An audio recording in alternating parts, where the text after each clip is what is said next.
Morning all the students. ये 10th CBSE science पहले क्या है कि फिजिक्स को अपन क्लियर करते हैं और इसके बारे में पढ़ना स्टार्ट करते हैं। आप देखिए आपके मतलब कि 3-4 पोर्शन है। पहला तो है केमिस्ट्री, जो लेसन नंबर 1 से लेकर के चैप्टर नंबर 1 से लेकर के 5 तक है, जो कि अपन पढ़ चुके हैं। ठीक है, पहले चैप्टर में केमिकल रिएक्शन एंड इक्वेशन अपन ने पढ़ी है, केमिकल रिएक्शन एंड इक्वेशन। दूसरे वाले चैप्टर में अपन एसिड और बेस। तीसरे वाले चैप्टर में अपन ने मेटल एंड नॉन मेटल। और इधर से फोर्थ वाले चैप्टर में कार्बन एंड इट्स कंपाउंड। और 5 में अपन ने पीरियोडिक क्लासिफिकेशन ऑफ एलिमेंट पढ़ा है।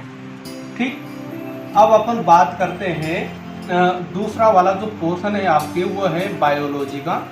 ठीक है, और बायोलॉजी जो है वो पोर्शन आपके 6 से लेकर के 9 तक है, जो कि अपन अभी नहीं पढ़ रहे हैं इसको। ठीक है, और इधर से फिर आपके चलती है फिजिक्स वाला पोर्शन, जो कि आपके हैं 10 से लेकर के 13 तक, यानी कि 10, 11, 12 और 13। ठीक है ना, 10 और 11 जो है ये लाइट से रिलेटेड है, यानी कि प्रकाश। ठीक है, इसमें 10 वाले में अपन रिफ्लेक्शन एंड रिफ्रैक्शन दोनों पढ़ेंगे। और इसमें थोड़ा मतलब कि जो रिफ्रैक्शन है वो इसमें भी है, 11 वाले में भी। और स्कैटरिंग ऑफ लाइट, यानी कि दोनों लेसन एक साथ ही चलेंगे। ठीक है, इसके अलावा जो 12 वाला है इलेक्ट्रिक करंट है, इलेक्ट्रिसिटी है, और ये magnetic effect of electric current है। ठीक है ना, तो ये 4 लेसन फिजिक्स के हैं। और फिर इधर से आपके जो क्या है कि अदर जो लेसन है, जिनको आप इन्वायरमेंट वाले लेसन भी कह सकते हैं, इन्वायरमेंटल। ठीक है ना, तो उसमें मतलब कि 3 लेसन है। ठीक है, 14 से लेकर के 16 तक, जिसमें नेचुरल रिसोर्सेज, इधर से क्या है कि वो फूड चेन वगैरह वगैरह सब आएंगे वो। ठीक है ना, तो उनको अपन बाद में देखेंगे। ठीक है, तो पहले अपन स्टार्ट कर रहे हैं यहाँ पर केमिस्ट्री के बाद में अपन जो सेकंड पोर्शन ले रहे हैं वो फिजिक्स वाले ले रहे हैं, यानी कि 10 से लेकर के 13 वाले चैप्टरों को अपन पढ़ेंगे। ठीक, तो आज स्टार्ट करते हैं अपन चैप्टर नंबर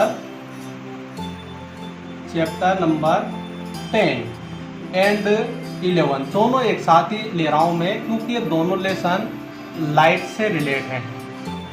ठीक है ना, ओके। और इन लेसनों में आप क्या पढ़ेंगे, दोनों लेसनों में मिला करके, क्योंकि मैं दोनों लेसनों को इसलिए ले रहा हूं क्योंकि आपके जो 10 वाला लेसन है ना, इस 10 वाले लेसन में रिफ्लेक्शन, ठीक है, रिफ्लेक्शन और रिफ्रैक्शन,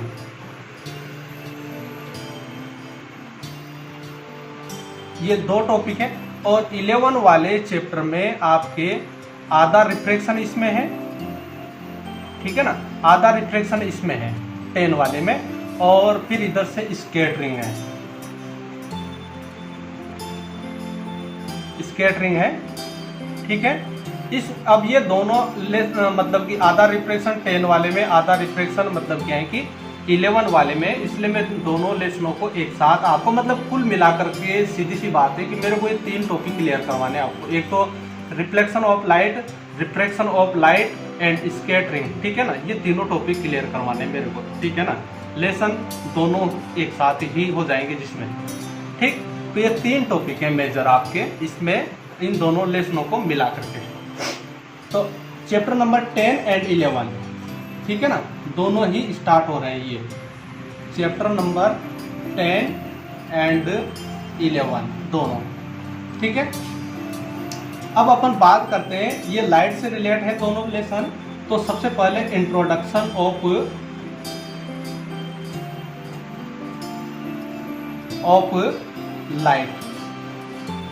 लाइट का इंट्रोडक्शन देखते हैं। तो लाइट का इंट्रोडक्शन वैसे सिंपल सी बात तो आपको याद है कि लाइट के इंट्रोडक्शन के बारे में।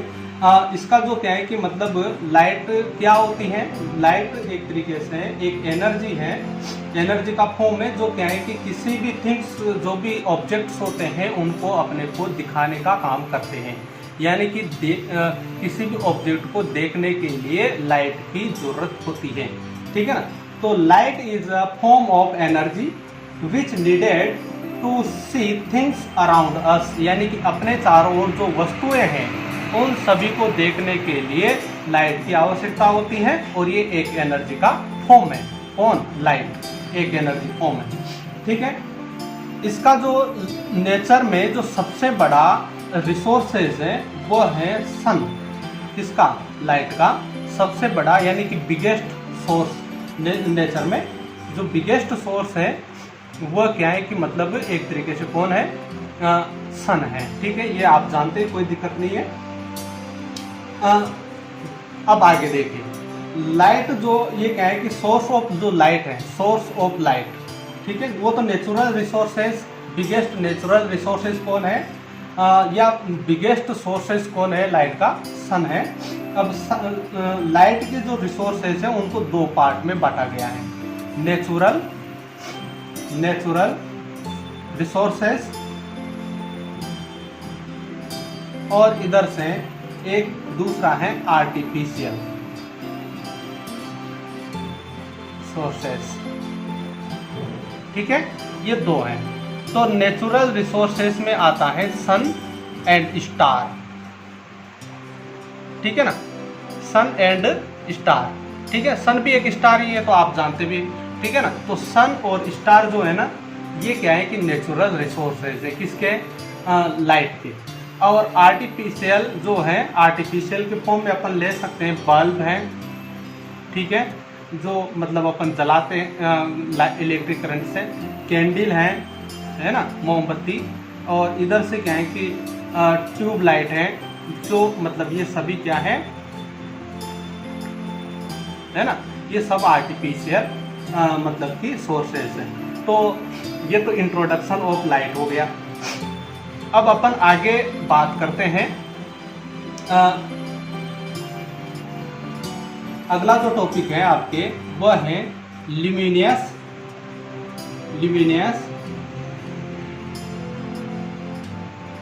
And non luminous,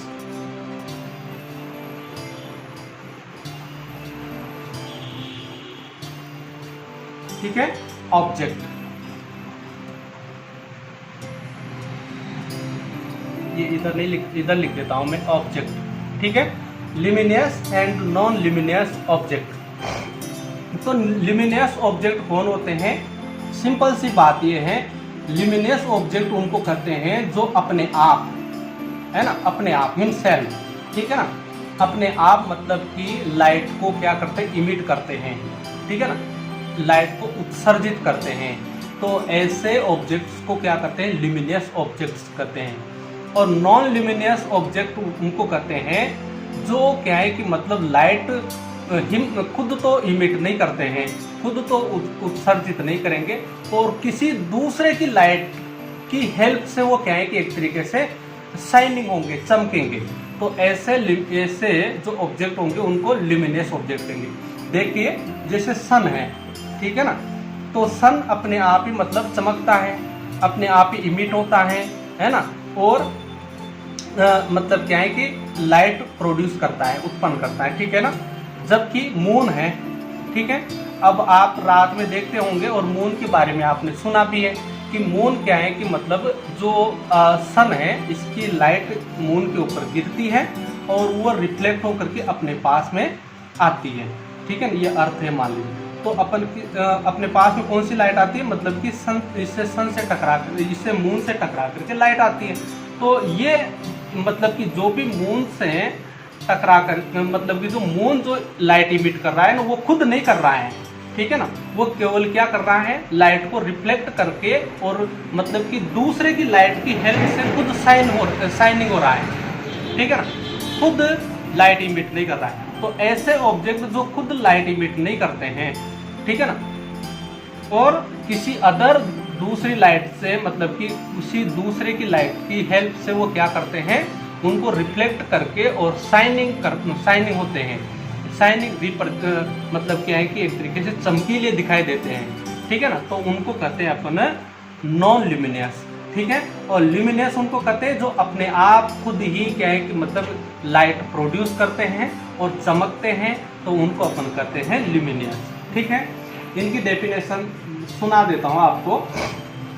the object, those object like sun and other star, electric bulb, torch, candle etc which emit their own light are called luminous object। जो अपने आप एक तरीके से हिमसेल्फ, ठीक है ना, मतलब कि ऑन करते हैं, लाइट इमिट करते हैं, तो उसको कहते हैं एक तरीके से luminous object. Okay, non luminous object क्या है?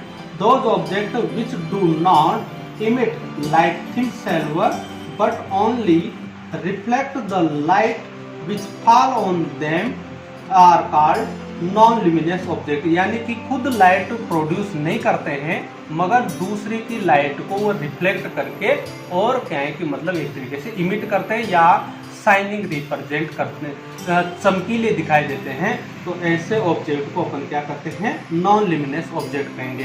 ठीक, ओके। एग्जाम्पल इसके एक तो सन है ही, ठीक है, इधर से क्या है कि स्टार है, स्टार, इधर से क्या है कि इलेक्ट्रिक बल्ब है, बल्ब, ठीक है, ओके, टॉर्च है, ठीक है, कैंडल है, ये सभी मतलब कि लाइट प्रोड्यूस करते हैं अपने आप, ठीक है ना। और जबकि इधर से आप देखोगे तो मून है जो क्या है कि सन की लाइट को रिफ्लेक्ट करके एक तरीके से शाइनिंग हो रहा है, ठीक है ना। स्टोन है, स्टोन पत्थर के ऊपर जब लाइट गिरती है तो चमकीले अपने को दिखाई देते हैं, है ना। इधर से आयरन पीस है, कोई भी आयरन की वस्तु जो बनी हुई है उस आयरन पीस यानी कि टुकड़े को भी अपन क्या कहेंगे?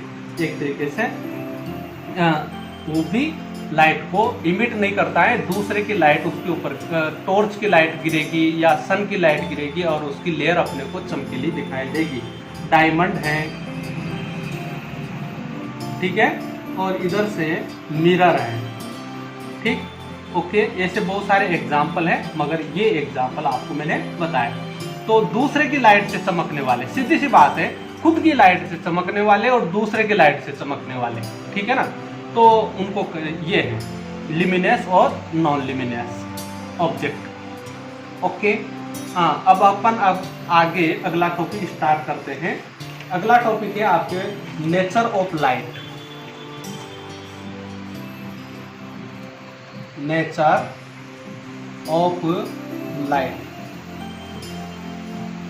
ठीक है, नेचर ऑफ लाइट। तो 2-3 थ्योरियां हैं इस लाइट की नेचर को बताने के लिए। कुछ साइंटिस्टों ने अपनी अपनी थ्योरियां दी, ठीक है ना। उनमें 3 थ्योरियां सामने आई। एक तो क्या है कि वेव थ्योरी, ठीक है। वेव थ्योरी ये बताती है कि लाइट जो है वह एक तरीके से वेव फॉर्म में चलती है, वेव फॉर्म में होती है। दूसरी थ्योरी है पार्टिकल थ्योरी, पार्टिकल थ्योरी, ठीक है। और तीसरी थ्योरी है quantum theory.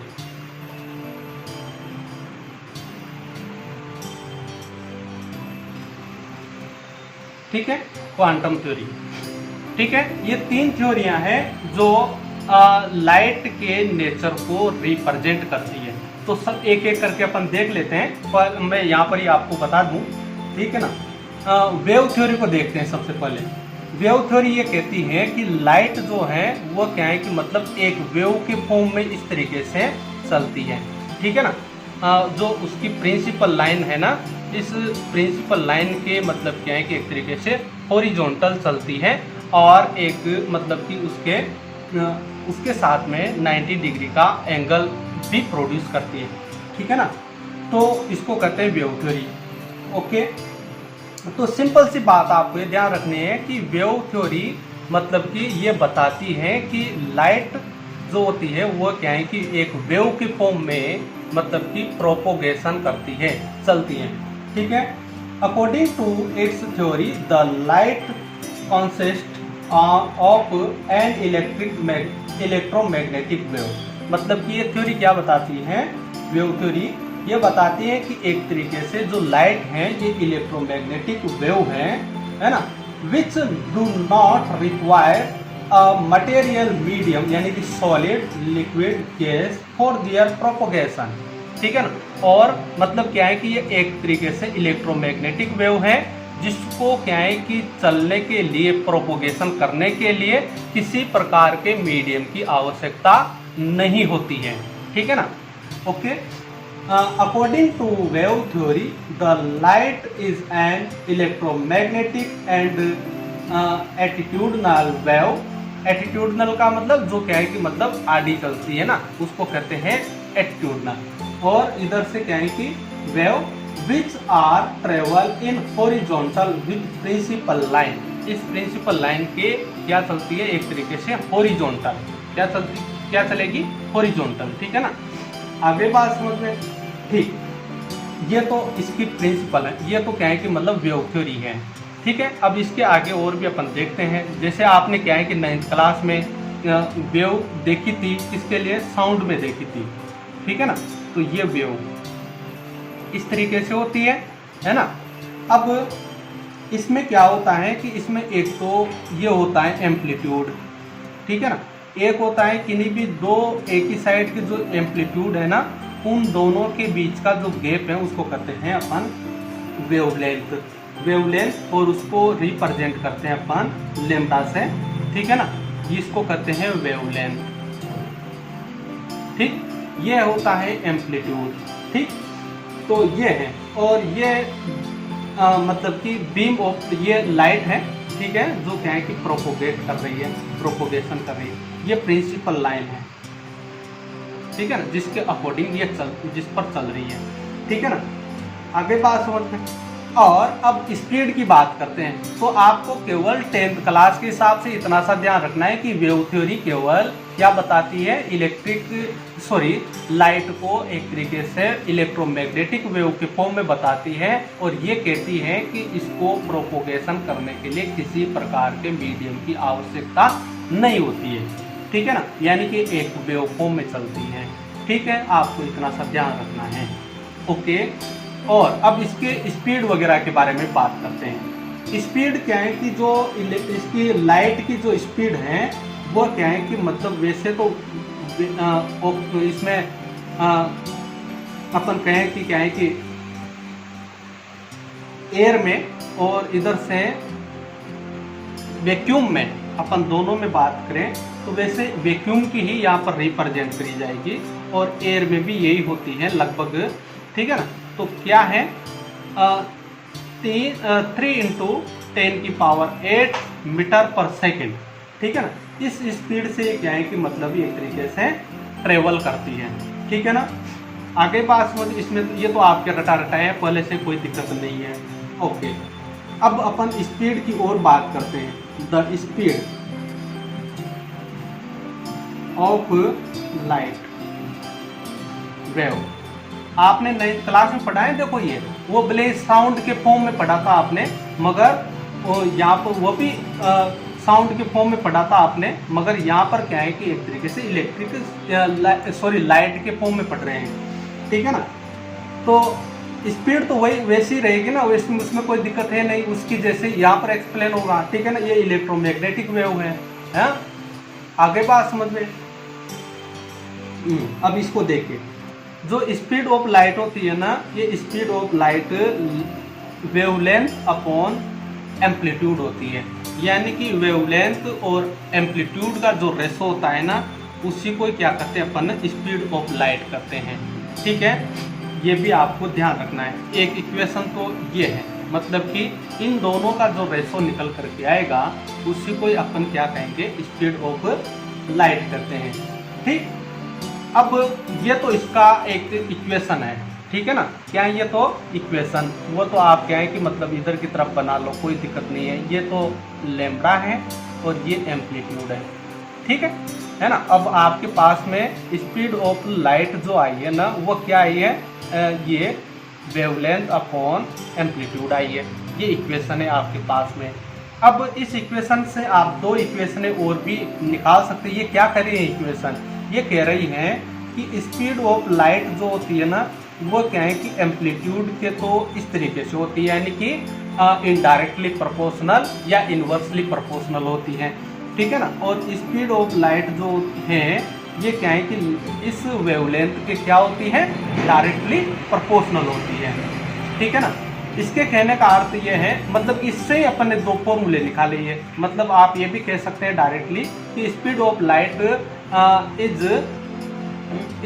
Light is becomes directly proportional to the wavelength of light and light wave, and the speed of light inversely proportional becomes to the amplitude, inversely proportional to the amplitude, ठीक है ना, of the wave। Okay, ये दोनों theory ये भी आपको ध्यान रखनी है। आगे बात समझ में, इसमें कोई दिक्कत नहीं है, ये तो आप पहले से 9th क्लास में से भी जानते हैं, है ना। अब इन दोनों इक्वेशनों से अपन एक और नई इक्वेशन प्रोड्यूस कर सकते हैं। वो क्या है कि देखो, ये स्पीड ऑफ लाइट इसके प्रोपोर्शनल है, ये स्पीड ऑफ लाइट भी इसके प्रोपोर्शनल, यानी कि स्पीड ऑफ लाइट तो दोनों के लिए कॉमन है ना। तो इन दोनों इक्वेशनों में से अगर इसको अपन निकाल दें तो ये दोनों बचेंगे, तो इनको कैसे लिखेंगे, ठीक है ना। तो आप दोनों की वैल्यू को एक दूसरे में रखेंगे, ठीक है ना।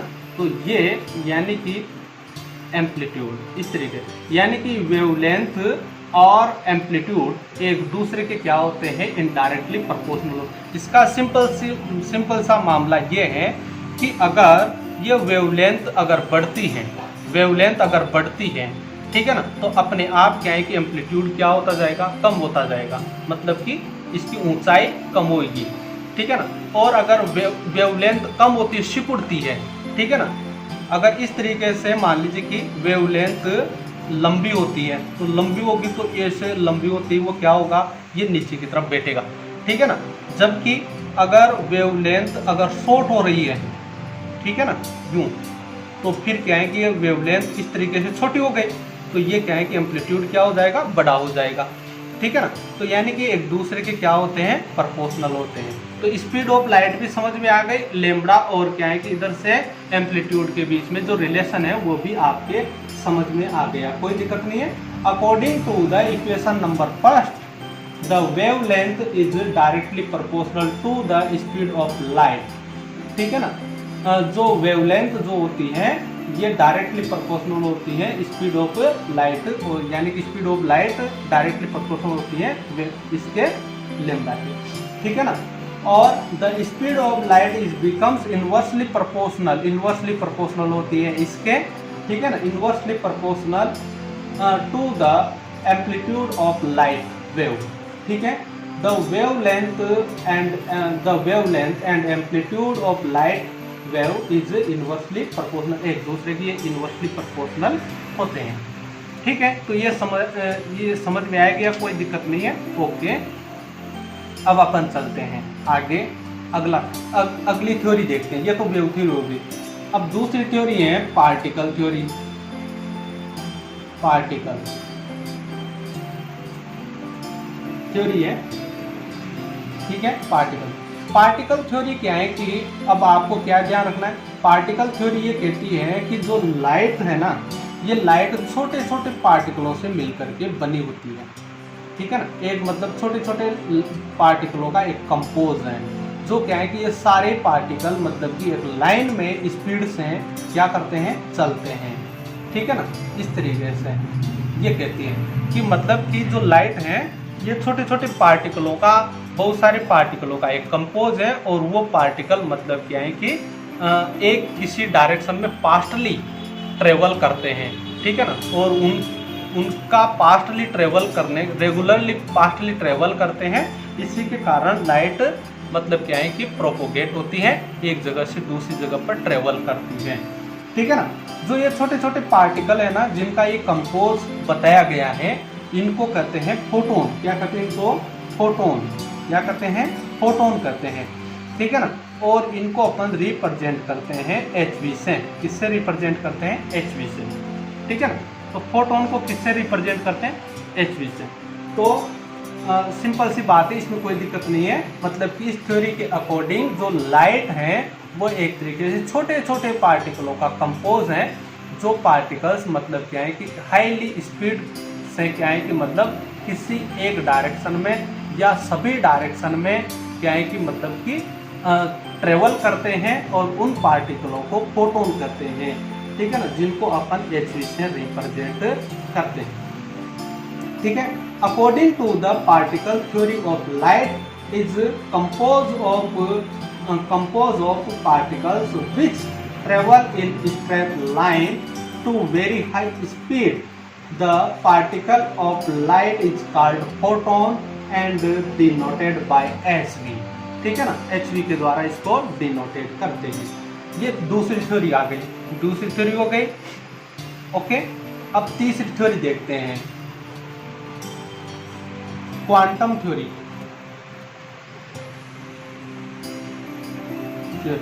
ठीक है।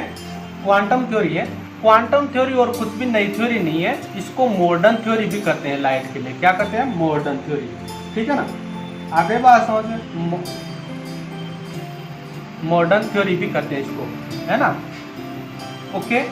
ये थ्योरी जो है, ये थ्योरी दोनों ही जो आपने पहले जो थ्योरी पढ़ी है उन दोनों ही थ्योरियों का एक मतलब कि दोनों का ही मिला करके दिया गया है, ठीक है ना। ये थ्योरी क्या करती है कि जो लाइट होती है ना, वो क्या है कि एक तरीके से दोहरा नेचर का मतलब होता है, तो मतलब क्या है कि एक तरीके से इसको अपन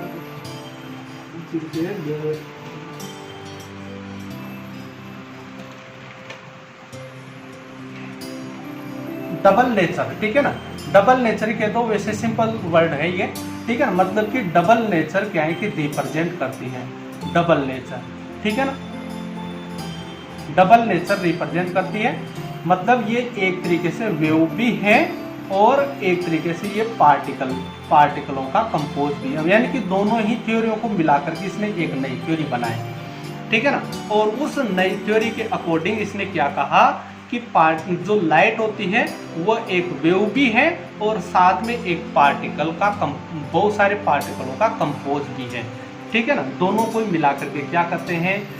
क्वांटम थ्योरी करते हैं, ठीक है। तो the quantum theory is the modern theory of light.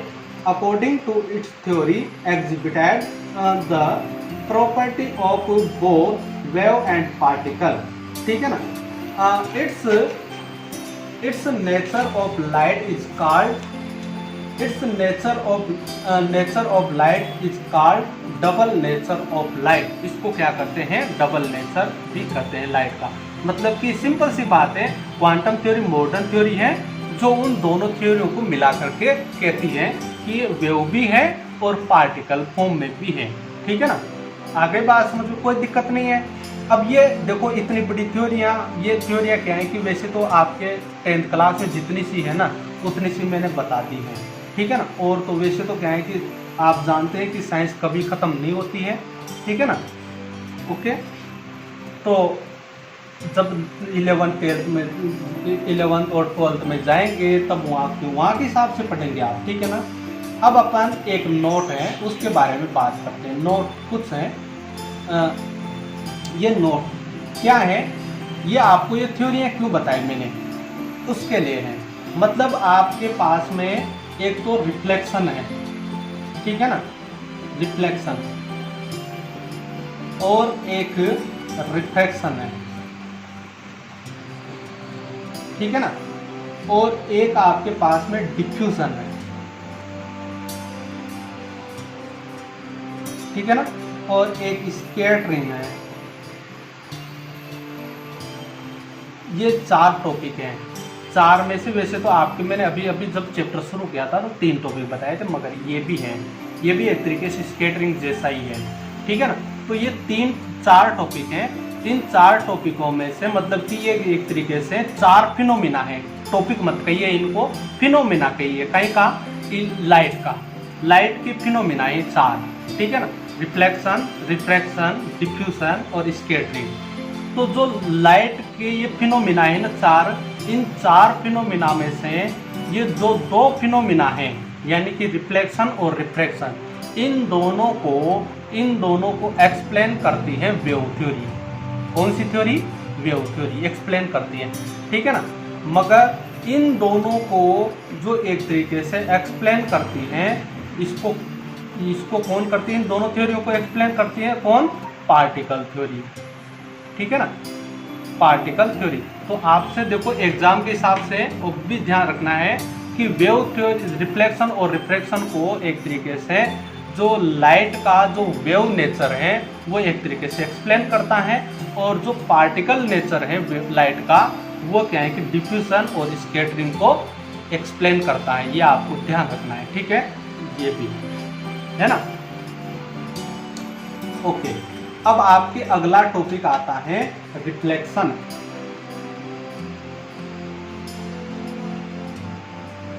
Reflection of light, और इस टॉपिक के बारे में अपन अगले वीडियो में बात करेंगे। Thank you.